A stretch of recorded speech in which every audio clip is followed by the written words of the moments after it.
Right now we are talking about the external jugular vein. The external jugular vein is one of the contents of the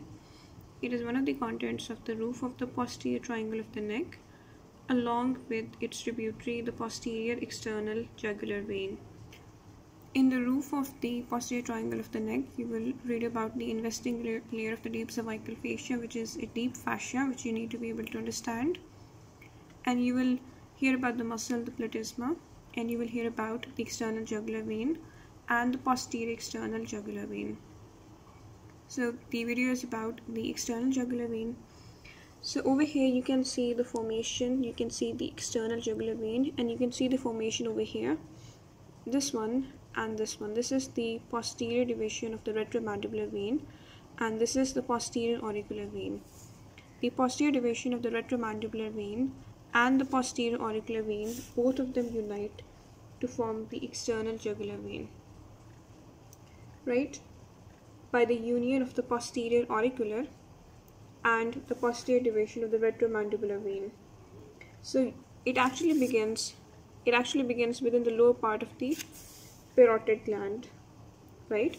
And you can see this is the sternocleidomastoid muscle over here, and the external jugular vein is crossing the sternocleidomastoid muscle in an oblique fashion, right? And what it's going to do is that it's going to pierce the anteroinferior angle of the roof of the posterior triangle.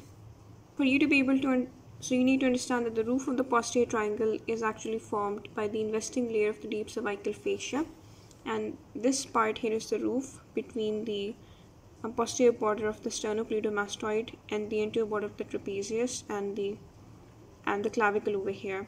So this is the anteroinferior angle, and this is the anteroinferior angle of the roof. So it's actually crossing the sternocleidomastoid obliquely, and it is draining into the anteroinferior angle like this, in this manner. So it's piercing it, and eventually it's going to drain in the subclavian vein. So also you need to know about the tributaries.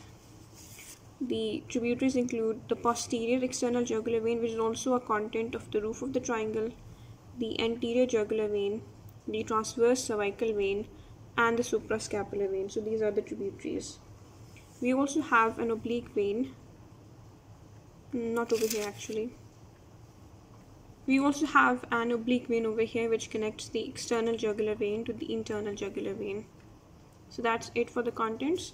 And you have to understand that during its course, the external jugular vein is in fact beneath the platysma, which is why the platysma seems a bit transparent over here.